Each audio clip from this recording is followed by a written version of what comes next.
नमस्ते, मैं हूँ संजय दीक्षित और आप देख रहे हैं दी जयपुर डायलॉग्स। आज मोदी जी के शासन को 9 वर्ष पूर्ण हो गए। तो 9 वर्ष पूरे होने पर निश्चित रूप से हमें लेखा-जोखा तो उनके राज्य का करना ही चाहिए कि उन्होंने इन 9 वर्षों में किस तरह से राज्य किया है।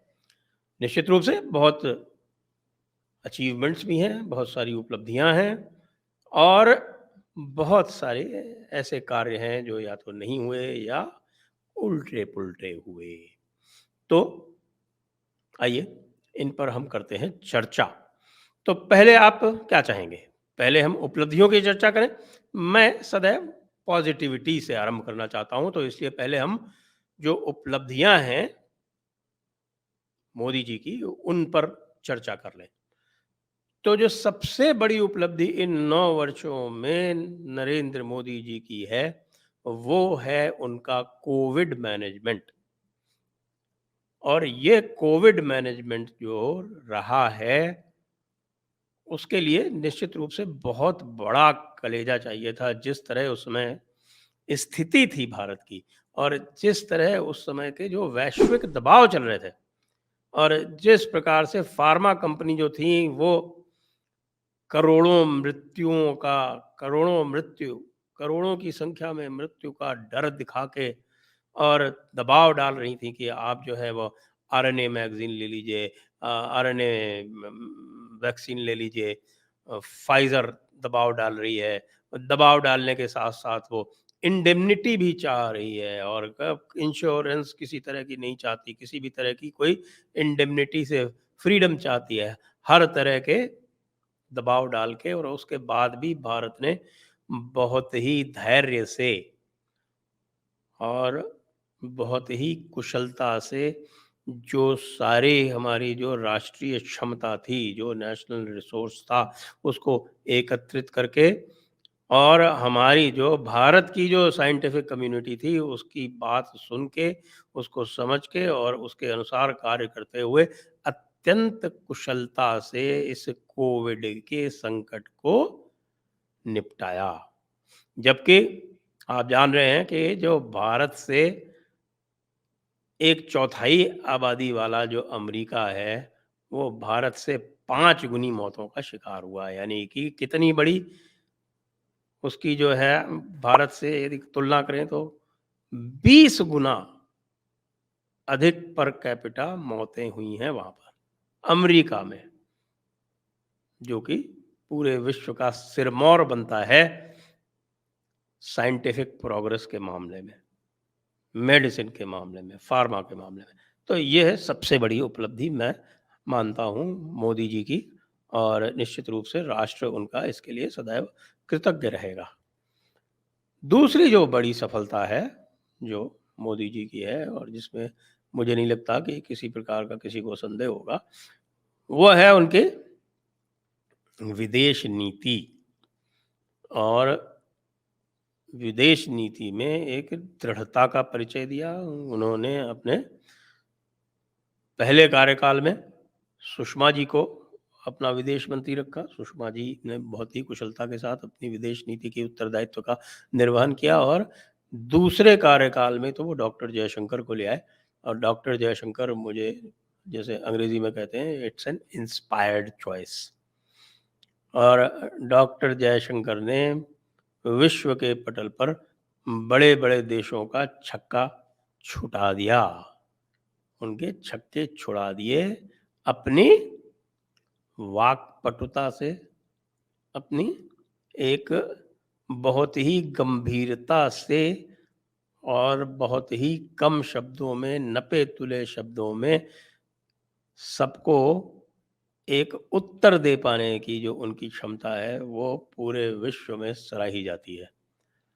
और इसके साथ-साथ बहुत सारे जो चैलेंजेस थे फॉरेन पॉलिसी के, उनको भी बड़ी कुशलता से उनका निर्वहन किया गया। इसमें कहने में मुझे किसी भी प्रकार की कोई 1 मिनट भी मुझे किसी भी प्रकार की कोई इसमें गुरेज नहीं है, किसी प्रकार का मुझे कोई संदेह नहीं है इसको कहने में।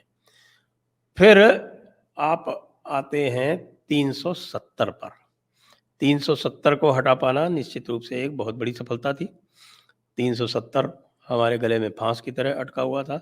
जम्मू कश्मीर को उसने एक अलग से सेपरेट आइडेंटिटी दे रखी थी और उस सेपरेट आइडेंटिटी का लाभ पाकिस्तान उठा रहा था और उस सेपरेट आइडेंटिटी का लाभ वहाँ के जो अलगाववादी थे वो उठा रहे थे।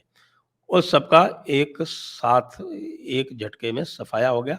पाकिस्तान का जो नए मदीने का जो पूरा स्वप्न था वो एक झटके में चकनाचूर हो गया। पाकिस्तान ने जो इसको अपनी एक तरह से जीवन का प्रश्न, जीवन मरण का प्रश्न बना रखा था, जिसको एग्जिस्टेंशियल प्रॉब्लम कहते हैं, तो उनकी जो एग्जिस्टेंशियल प्रॉब्लम थी उसको एक झटके में समाप्त कर दिया। उनके जीवन मरण का प्रश्न उनके इस आइडेंटिटी के मरण के साथ समाप्त हो गया। तो अब उनको जो है नए सिरे से ये एग्जिस्टेंशियल प्रॉब्लम ढूँढनी पड़ रही है और वे पहले जो बात करते थे unfinished agenda of the partition, अब वो unfinished agenda of the partition की कभी आपने बात नहीं सुनी होगी, क्योंकि अनफिनिश्ड एजेंडा ऑफ पार्टीशन की यदि बात होगी तो फिर वो आएगी बहुत सारे अन्य विषयों पर। वो फिर इंडस वैली सॉरी वो इंडस वाटर ट्रीटी पर आएगी, फिर उसके बाद वो लियाकत नेहरू पैक्ट के अनुसार पॉपुलेशन एक्सचेंज पर भी आएगी।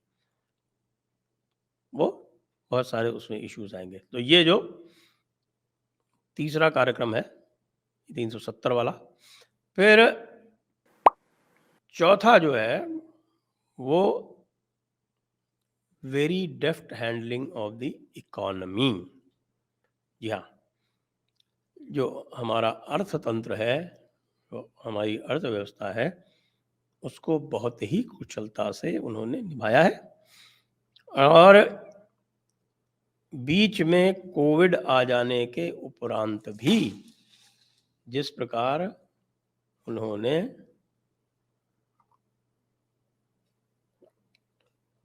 पूरी इकोनॉमी को हैंडल किया है, जिसके कारण आज भारत जो है एक ग्लोबल रिसेशन की स्थिति लगभग होने के कारण, लगभग होने के उपरांत भी भारत जो है वो विश्व की G20 की यदि बात करें तो उसमें सबसे तेज बढ़ती हुई अर्थव्यवस्था है। तो इसका श्रेय भी हमें देना तो मोदी जी को ही पड़ेगा।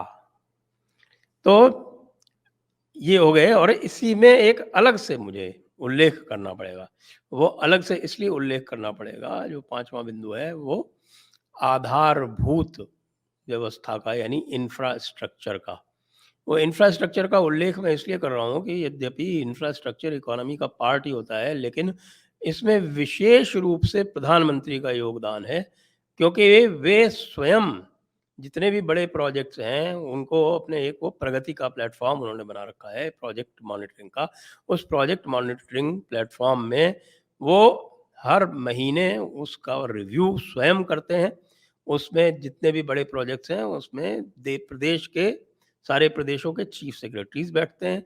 जो इंफ्रास्ट्रक्चर से डील करने वाली मिनिस्ट्रीज होती हैं केंद्र की, वो बैठते हैं और वो स्वयं उसका पूरा रिव्यू करके फिर उसमें जहाँ भी कहीं बॉटलनेक होते हैं, जहाँ कहीं भी समस्या होती है, उसको वो तुरंत निर्देश देके दूर करवाते हैं। इसीलिए आप देखा होगा कि कैसे-कैसे बड़े-बड़े प्रोजेक्ट्स जो हैं, जिनमें इतनी समस्या आ रही थी, और जिसमें महाराष्ट्र में जब उद्धव ठाकरे सरकार थी तो उसने जानबूझकर बुलेट ट्रेन जैसे एक महत्वाकांक्षी प्रोजेक्ट में जानबूझकर रोड़े अटकाए।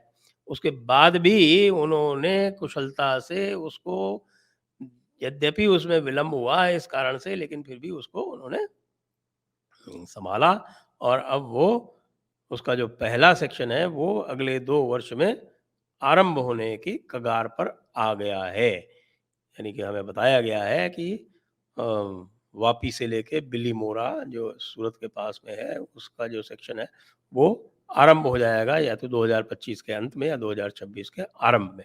ये बड़ी उपलब्धियाँ हैं, और जितने भी प्रोजेक्ट्स चल रहे हैं जो मनमोहन सिंह जी के ज़माने में घिसटते रहते थे, उन सब पर लगातार फ़ोकस रहता है। मैं इसलिए जानता हूँ कि मैं उन मीटिंग्स में स्वयं बैठा हूँ। इसलिए मुझे पता है कि प्रधानमंत्री कितनी रुचि लेते हैं इंफ्रास्ट्रक्चर में, और इसीलिए आप देख रहे हैं कि ये संसद भवन जैसा एक बड़ा प्रोजेक्ट, 1200 करोड़ रुपए का प्रोजेक्ट, ये 2 वर्ष से कम में बनकर तैयार है। यदि यही काम मनमोहन सिंह जी कर रहे होते तो 20 वर्ष लग जाते, उसमें मुझे कोई संदेह नहीं है। और अभी तो आप देखिए दिल्ली बम्बई एक्सप्रेसवे जैसे जो काम है वो कितनी तेज़ी से हो रहे हैं। तो एक्सप्रेसवे के बारे में यदि आप जानना चाहते हो तो हमारे विमर्श में यानी जयपुर डायलॉग्स विमर्श जो हमारी अलग से यूट्यूब चैनल है, उस पर जाकर आप देख सकते हैं, मैंने विस्तार में इसके बारे में चर्चा की। फिर हम आ जाते हैं अगले पॉइंट पर और वो है वेल्थ क्रिएटर्स को यानी बिजनेसमैन को एक प्रोत्साहन देना, क्योंकि अभी तक की जितनी भी सरकारें आई हैं वे पब्लिक में बिजनेसमैन को गाली देती हैं और प्राइवेट में उनका शोषण करती हैं, उनसे पैसे उगाती हैं। इस सारी व्यवस्था को हमारे प्रधानमंत्री ने पूरी तरह से पारदर्शी करके और यह संदेश दे दिया कि वेल्थ क्रिएशन इज ग्रेट, कि वेल्थ क्रिएशन पाप नहीं है, वेल्थ क्रिएशन देश के लिए पुण्य है। और जो बात होती थी पुराने भारतीय समाज में, जैसे चाणक्य नीति में कहा गया है कि चाणक्य नीति में जो राजधर्म के और राज्य की संरचना के जो 4 अंग बताए हैं, उन 4 अंगों में एक तो धर्म है जिसको त्रयी के नाम से संबोधित किया है।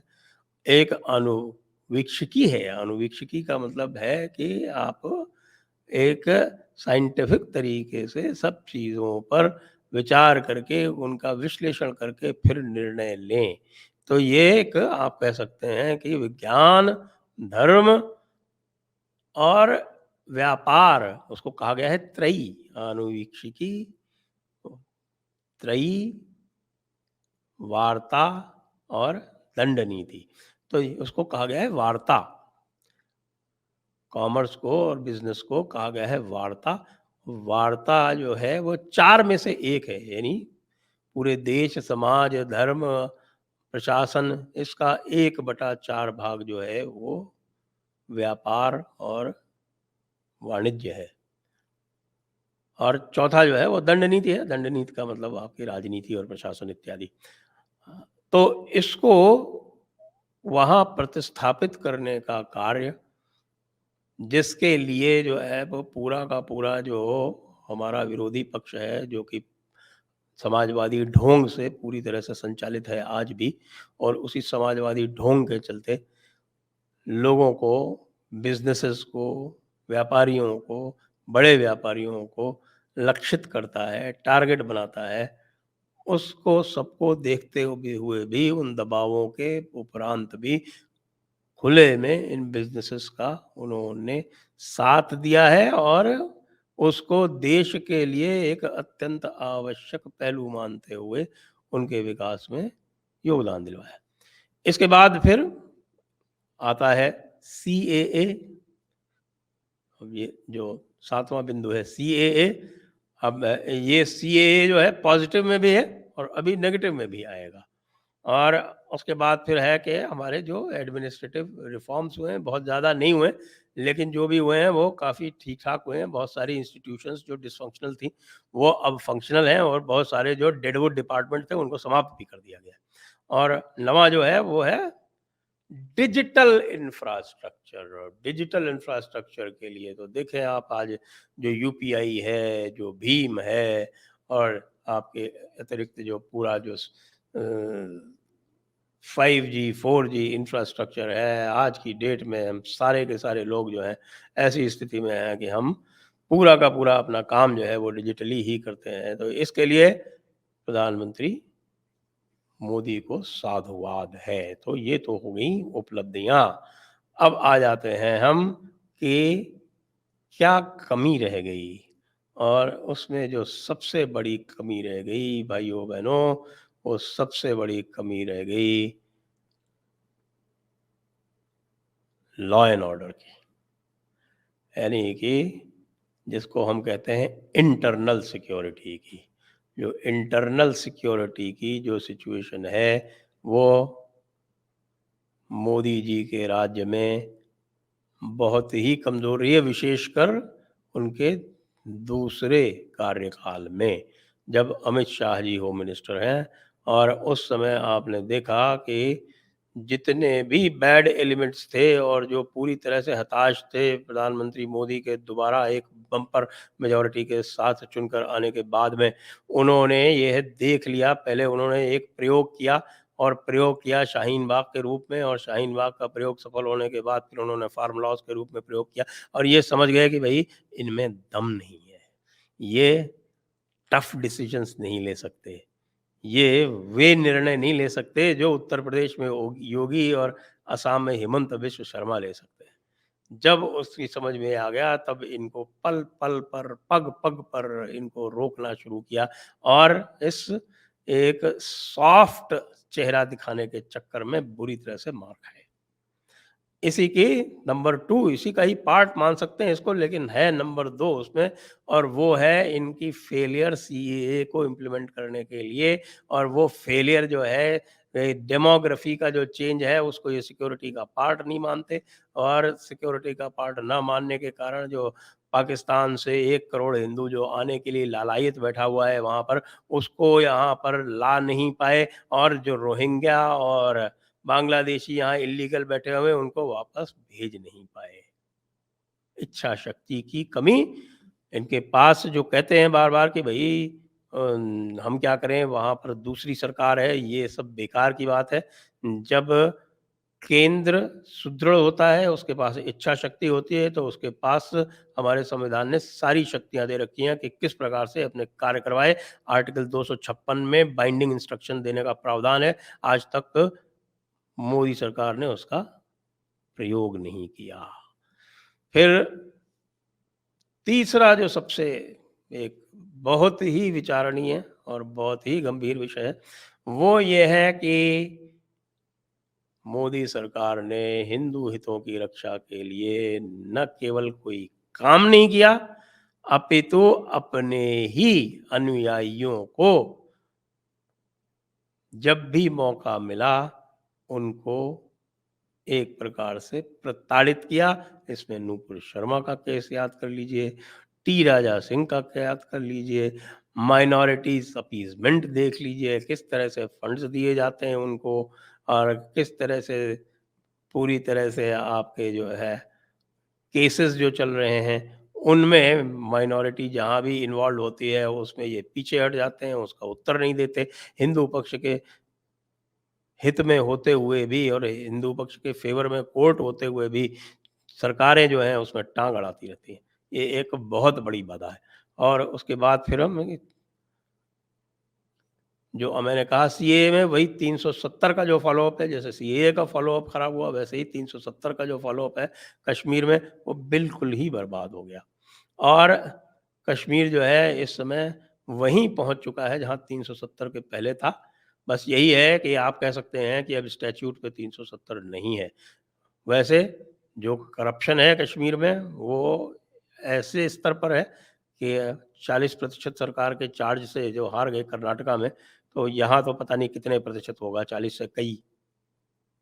अब कितने गुना हो सकता है आप उसका अंदाज़ा लगा लें, लेकिन जो वहाँ पर जिसको कहते हैं नई कश्मीर पुराने चोर, वो सारे के सारे पुराने चोर, सारे के सारे पुराने अलगाववादी, वो सब के सब जो हैं, वो वहीं स्थापित हो गए, और गालियाँ भी देते हैं सरकार को और मौज भी करते हैं, वही पुरानी स्थिति कायम है। फिर एक तो सुप्रीम कोर्ट से इतना डरे रहते हैं कि कुछ पूछिए मत। जैसे ही सुप्रीम कोर्ट कहेगा वैसे ही अपने लॉ मिनिस्टर को चेंज कर देंगे, तो सुप्रीम कोर्ट वाले भी देखते हैं कि इस पे सरकार में कोई दम नहीं है, अपनी मनमानी करते हैं टोटल। और कोई किसी भी प्रकार का कोई इनके पास रोड मैप नहीं है कि कैसे सुप्रीम कोर्ट को ये टैकल करेंगे। यहाँ तक कि कुछ कहने से भी डरते हैं, और जो कह देता है उसको हटा और देते हैं। किरण रिजिजू का मामला सामने है सीधे-सीधे। फिर छठा पॉइंट जो है, वो आज भी, यद्यपि मोदी जी ने कहा कि भई हम पंच प्राण जो है हम उसका पालन करेंगे, पंच प्राण के हिसाब से हम चलाएँगे अपनी सरकार, लेकिन वो पंच प्राण जो है वो केवल बातों में ही रह गया, देखने को कहीं नहीं मिला। यानी उसमें पंच प्राण में जो दूसरा बिंदु है वो ये है कि मानसिक गुलामी से मुक्ति, लेकिन वो मानसिक गुलामी से मुक्ति कहीं नहीं दिखाई पड़ती। जैसे ही कोई वेस्टर्न मीडिया में कुछ निकलता है, वो उसको तुरंत जो है वो सारा का सारा हमारा जो अमला है वो सर के बल खड़ा हो जाता है कि अरे, अरे, अरे, अरे, अरे, अरे! अल जज़ीरा में निकल गया, मर गए। न्यूयॉर्क टाइम्स में निकल गया, भले भारत में कोई ना पढ़ता हो। भले एक इंटेलेक्चुअल क्लास डेवलप हो गया उसको डिबंक करने के लिए, लेकिन सरकारी तंत्र में तो अभी भी वो पूरी तरह से उनकी छाया कायम है। तो इसलिए न्यूयॉर्क टाइम्स, वॉशिंगटन पोस्ट, इनमें सब में जो है किसी प्रकार की आलोचना निकल जाए तो मोदी जी व्यथित हो जाते हैं और उसके साथ-साथ पूरी सरकार जो है वो पंगु हो जाती है। ये समस्या आज भी उसी तरह से उपस्थित है, मौजूद है। फिर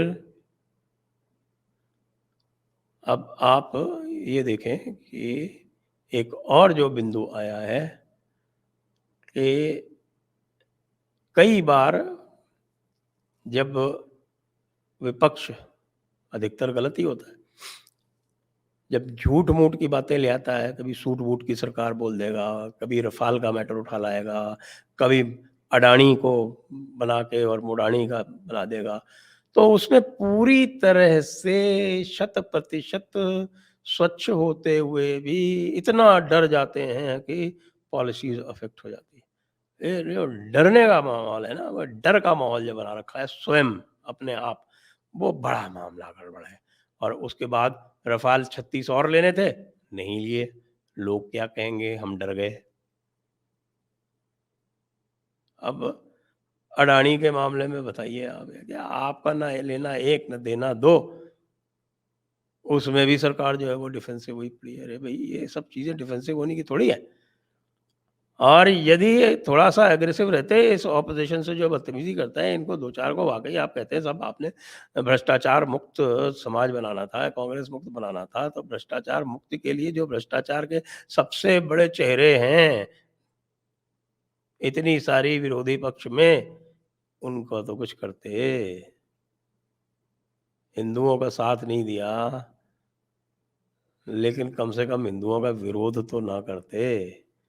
ये हुआ 7वां पॉइंट। और 8वां जो है वो एक बड़ी समस्या है, एक आत्ममुग्धता है जिसके कारण पूरी की पूरी पार्टी, सारी की सारी स्टेट गवर्नमेंट, वो सब हर वक़्त बाट जोती रहती हैं कि भाई कोई इशारा आवे तो हम आगे काम करें।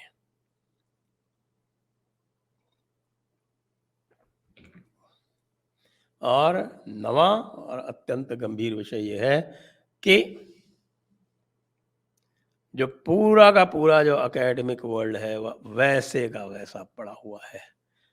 और मंत्री ऐसे हैं जो ये कहने में गर्व की अनुभूति करते हैं कि साहब हमने तो एक कॉमा फुल स्टॉप भी नहीं बदला है अपनी इतिहास की पुस्तकों से। और जब कभी बदलते हैं तो भी बड़े ही अपॉलोजेटिक तरीके से। भाई, आपने देखा ना, कर्नाटक में सरकार बदली, अगले दिन हिजाब के आदेश हो गए, अगले दिन टीपू की मज़ार पे माथा नवाने पहुंच गए लोग बाग।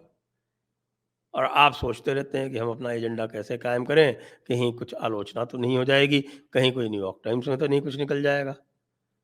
तो ये जो डिसफंक्शनैलिटी है जो पूरे एकेडमिक सिस्टम की, वो भी मोदी जी के एक ढुलमुल रवैये के कारण है। तो ये 9 विफलताएँ, उसके पहले हमने बता दी 9 सफलताएँ। और यदि आप हमसे पूछें तो फिर भी ओवरऑल मैं कहूँगा कि कितने नंबर देते हैं आप, तो मैं इसमें इसको 70% प्लस में रखूँगा और 30% नेगेटिव में रखूँगा। तो 70-30 का मामला है, ये आराम से 90-95 हो सकता है, अभी भी हो सकता है। मोदी जी से हमें अनुरोध भी करना चाहिए, उनके ऊपर दबाव भी डालना चाहिए कि आप जो है अपना एजेंडा पूरी तरह से लागू करें। और ये जो पुराने लोग हैं, जो आकंठ भ्रष्टाचार में डूबे हैं, जो आकंठ पाखंड में डूबे हैं, जो आखंड देश विरोध में डूबे हुए हैं, उनकी आपको अधिक चिंता नहीं करनी चाहिए।